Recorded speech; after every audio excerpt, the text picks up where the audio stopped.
Welcome to this edition of the Vols and Out podcast. I'm your host, Jordan, here with my co-host, the Birdman, Swanee. How you doing tonight, buddy?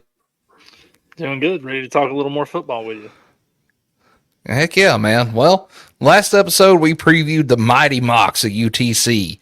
This week, we're going to take a look at the Wolfpack from NC State, or this episode, I should say.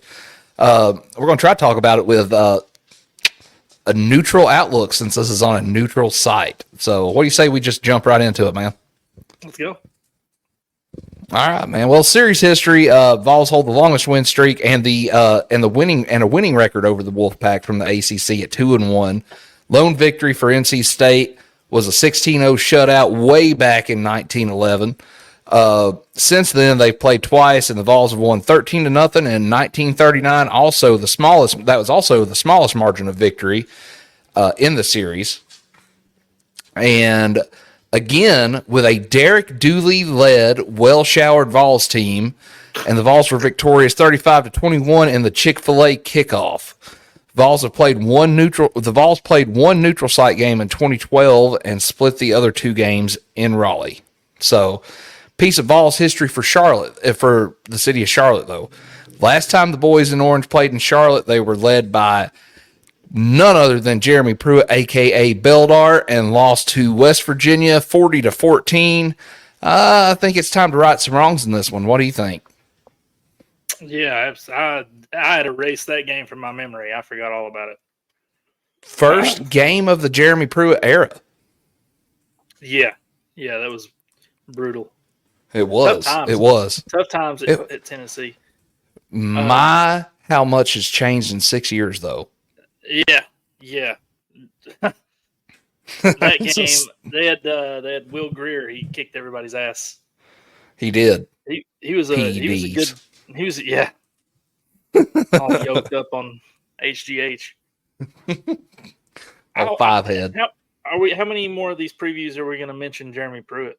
I try to forget about him as much as I can. Hopefully not many more. I'll only throw it in there just because I like to rag on him. I will talk about that 2012 game against NC State. I remember watching that one. That was Cordero Patterson's coming out party. Oh, dude, I was hype. Yeah. That was the season opener that year. It was, and they could not stop him, man. Could not stop him. Nobody really could. No, that team was a mediocre defense away from going like 9-4. And instead, good defense, they went 5-7. But even just like a meh defense Dooley would have kept his job. Yeah, absolutely. Man, dude, that offense was one that was squandered by a lousy defense. Sal Sinceri. Yeah. Maybe too the offense put up the numbers they did because the defense was so bad, but we did have some talent on that roster with Rick Rogers, Bray. Rogers was kicked off at the time, I think. Was he? He was. By then. But it was Patterson and Hunter, and Michael Rivera was a good receiving tight end. And I'm trying to think of who the running back would have been then. Was it Rajon Neal? I think it was Rajon Neal and Marlon Lane. Mm-hmm. If Lane could have kept his knees healthy, he would have been tough. Yeah.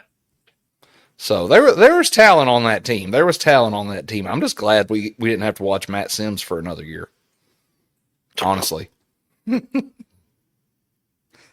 But Jesus. All right, man. Let's talk some NC State here. NC State is coached by Dave Doran, who is in his 11th season leading the Wolfpack and finished third in the ACC with a 9-4 record.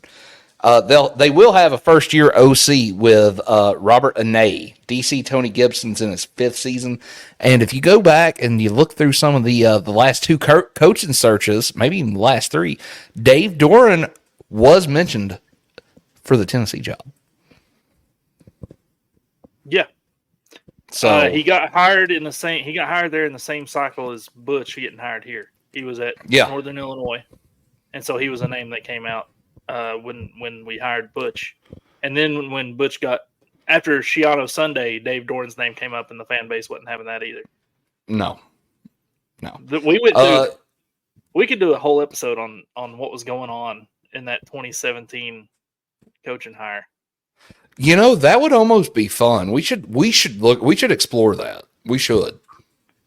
I have a pretty good story about. I went to a basketball game during that time, and I remember it.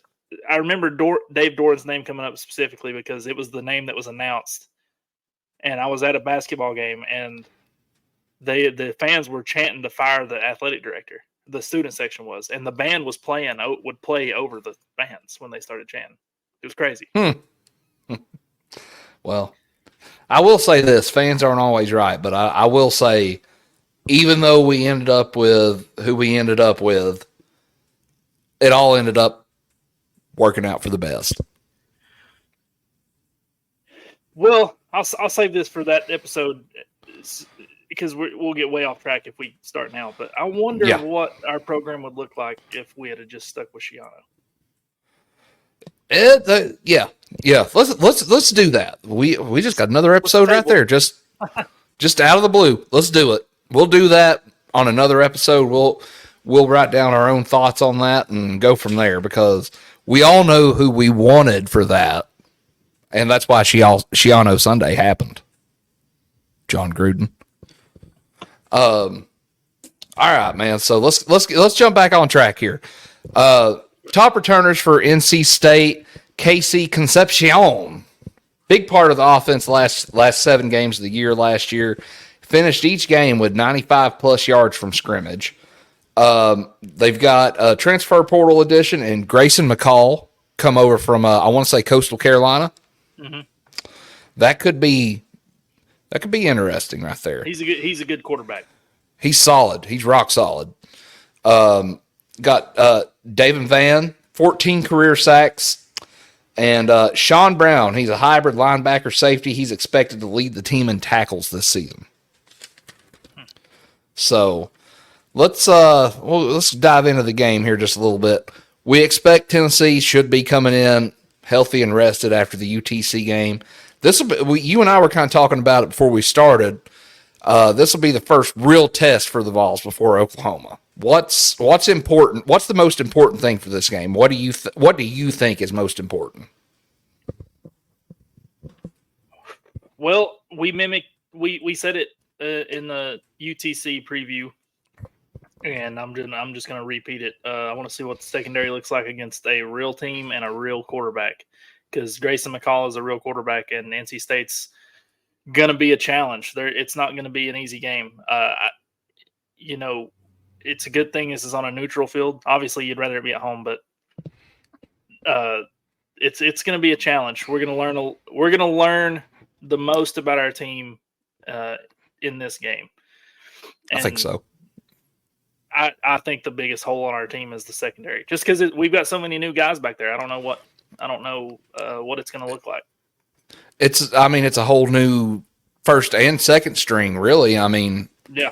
We did get is it Gerard McCoy something from Oregon State? I can't remember. There's a McCoy. I can't remember his first name. He comes from Oregon State. That guy is supposed to be like our lockdown legit. Like you're not doing anything against him corner. So that's I'm with you there. For me, it's again in my mind we're coming out against another inferior opponent, but in a big game environment for Nico. I want to see what we get out of Nico. I want to see how he handles this. Granted, he handled the Citrus Bowl well. That's a bowl game, though. That's a bowl game. It don't matter. I mean, it matters, but it don't. And I want to see how well we're prepared for this team. Like, I think this team's on paper as talented, more talented, really, than 2022. And honestly, the last really talented team we had was 2016 with Butch. And I think this team's more talented than they are. Definitely better coached. Certainly. Yeah. So that's what I want to see. I want to see us get out of there with Nico healthy. That's my biggest thing. I feel like if Nico goes down this year, season might be shot. Well, you know what I'm saying? That NC State is the team that they're preparing for now, and Chattanooga. You would have to, surely. A tune-up for NC State. Well, and one thing too, I'm gonna mention him again. We need a shot counter for this, but it's I don't ever think that this team's going to take the or that this staff's ever going to take the Jeremy Pruitt approach and say, well, we ain't got to prepare for Georgia State, because he flat out said it. We weren't preparing for that game. Yeah, I mean, I don't see Heupel as that kind of guy, for one, and two, that's not exactly what I mean by not overlooking Chattanooga, but you got to think that when they're practicing, they're running plays. They're running NC State's offensive practice or something. I don't know. Sure. I would agree with that. But no, you would. I mean, that's common sense, and I'd like to think our coach has got common sense. He's shown it before. But yeah, so that's what I want to see. I just want to see us come out, look prepared with a young quarterback, because he's got the pieces around him now. Like, there's no questions asked there. I want to see I feel like we're going to learn a lot more about the defense than we will the offense in this game, though. The defense has been pretty touted so far. JPJ's coming back, All-American. He's already preseason All-American. I want to see, because this will be the first real test, I want to see him just take over that game, because he can do it. But, last year it was him and Tyler Barron. This year it's him, and then we got Jordan Ross on the other end, and Amari Thomas. Like, that's our front. Like, I'm with you that our front seven will be pretty dominant, but I want to see him come out and handle business in this game. That's what I want to see. And if they do, we'll win. Absolutely. I think this will be the first defense that Hype's had that he could, I don't want to say lean on, but I don't feel like it's going to be one of those defenses where you throw the defense out there late in the game and you're like, okay, well, I hope they come up with something. I feel like they're talented enough to come up with something. You know what I'm saying? Let them score quick enough that we get the ball back. Yeah. I don't think that's something we're going to have to worry about. I really don't. Not with this group. No, this is going to be the best defense that he's had since he's been here. Absolutely. And really, at least on the front seven, because it's all going to come down to what happens in the secondary. And I've been beating that drum all spring and summer, and I'm going to be beating it until the fall. Don't clip that until out. We're proven wrong. Yeah. Yeah. I mean, that's one of those things, kind of like, one of the talking points on the next episode about Oklahoma, it's like, prove us wrong. You know what I'm saying? Mm. But also, we're talking about the Tennessee defense. NC State defense last year gave up 20.7 points per game, 116.5 rushing yards per game, 4 yards an attempt, 13 rushing touchdowns. They got 6.6 yards per attempt on 215.6 passing yards a game. Gave up 20 passing touchdowns through the air last year. Right now, what do you think Tennessee has to expose on that defense to get a victory?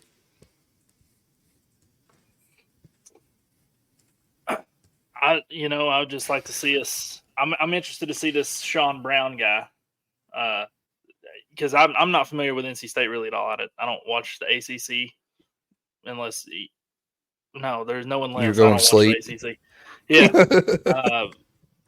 but this kid seems pretty touted. They really like him over there, and as far as exposing him, I don't really know. Just run the damn ball. Yeah, I mean, well, we've talked about it on here before, man. Our Tennessee's offense is run first. Mm-hmm. It always has been since Hype's been here. You run first, you set up that pass, that deep pass. That's just the way it is. It's balanced, but the pass game gets so much attention because every time we throw the ball, we're throwing for 40 and 50 yards, and it's going for a touchdown. just about it. Yeah. I really? think. Go ahead. I think I agree with you that let's run the ball in this one. That's what we expose on this defense. And I would like to think Hazel, however you say his name, and Hype is like, okay, let's run this. Let's run the ball. Set up this deep play action, and let's go. I just want to see the offense look closer to what it looked like 2 years ago, as opposed to last season. Sure, no, I'm with you there. Get the pace back up, and let's score in 3 plays. Yeah, two quick runs and play action, and you got a guy streaking up. You got Squirrel White streaking up the middle of the field, wide ass open. That's what I want to see too. I'm with you there. Okay, so that being said, flip side of that, if NC State, and I think we're both going to say the same thing last year, going back to last year before that, if NC State can expose anything for Tennessee to win, what is it? It's the secondary. Yes, sir. It's the secondary.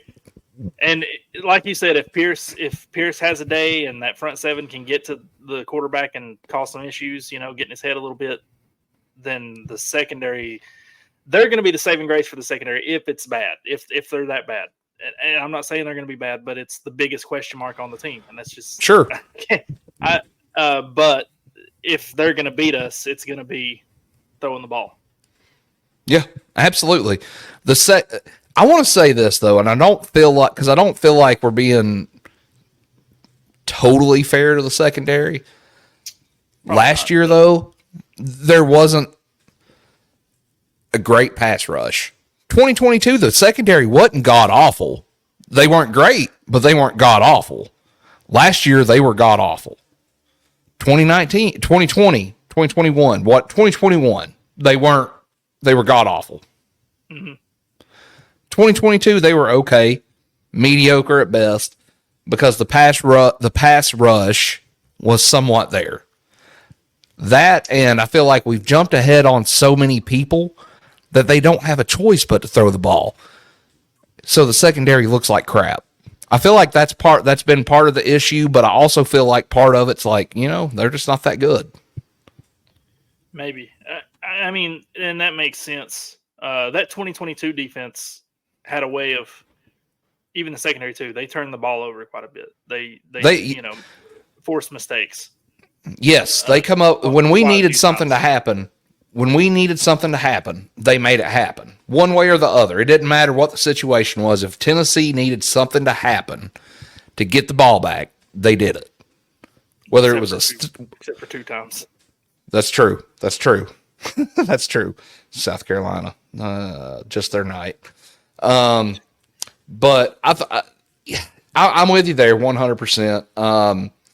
If they can do that, and if they can shut down James Pierce Jr. from having himself a James Pierce Jr. kind of night, that'll tie into the secondary. That's what I think they've got to do to beat Tennessee. But I think for right now, we're all confident in Nico. But I think at least early on, first 4 games, the defense is where we're going to have a distinct advantage. I would think Nico just has to manage. I don't feel like that's too far fetched. Maybe going into that Oklahoma game, possibly, because I would think Oklahoma can score, and with the history that it's going to be that's there between them and Hype, that one could be a little different. But at least for the first 3 games, that's the distinct advantage that Tennessee's got. I feel like. Yeah. Agreed. So, all right. So, we talked about him earlier as his coming out party, Mr. Cordero Patterson. Who has the coming out party in this game for Tennessee? I'm going to say Chris Brazell, the new wide receiver. I like it. Squirrel's already here. We know what Squirrel can do. I don't think Squirrel White's a good answer here because, like you said, his coming out party's already happened. Right. We know what Squirrel's capable of. We know what Brew's capable of. We don't really know what Deontay Thornton did not have a great first season here. Like he did. That's where I'm going. Yeah. That's where I'm going. I want to see him because last year Thornton spent a lot of the year banged up, kind of hurt. Mm-hmm. And then that Missouri game he folded his ankle up like origami, and that was it. I think that's one I want to see this year. I think that's who has his coming out party. I like your answer though, Brazil, dude. He was money last year. And we got his brother in the secondary too, so you could have just said Brazil, and you'd have had a 50-50 shot at it. Yeah, but one of the Brazils. I'm with you there. X factors this game. I'm going to go special teams. I want to know because I feel like everybody talked about Boo Carter. That's one we've not talked about. Boo Carter. And also I'm going to throw a long shot out there for the coming out party. Jordan Matthews. Dude is a blazer. Yeah. On defense? Wide receiver. Mike Matthews. I'm sorry. Mike Matthews. My apologies, Mike Matthews. We've got a Jordan Matthews in the secondary. We do. But Mike Matthews. The receiving core it sounds good. It's on paper, like we're stacked out there. On paper, the receiving core is sexy. Mike Matthews is a stud. Yeah. Hopefully he can live up to the hype. But yeah, I would love to see that one too. That's one that would give me I would be walking around for a little while, be like, hey, y'all need a place to hang your coat. You know what I'm saying? Caleb Webb's got some talent. That was my pick last year. And, coming out of the orange and white game, I think we talked about that on our other show up at noon. But I think he's going to see a lot of time this year. I'm looking forward to seeing him.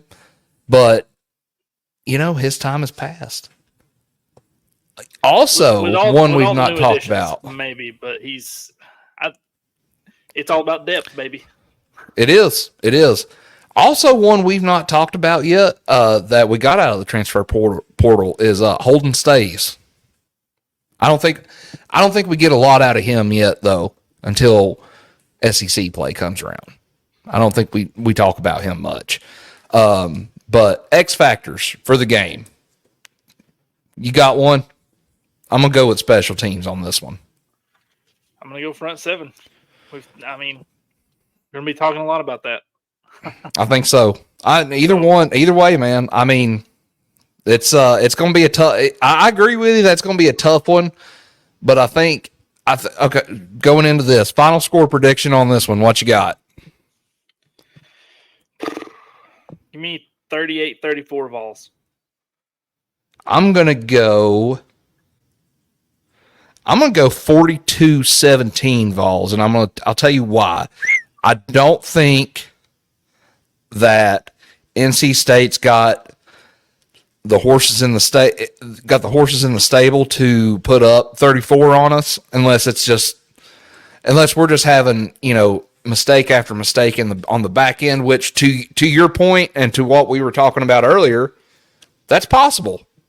But I want to say that we're going to come out for this one amped up. Honestly, I want to say that this one will probably be over mid third quarter. It's just a matter of how much we're going to win by, not if. But we'll see what happens. I hope so. I'm going to be sweating that one. It's going to be tough.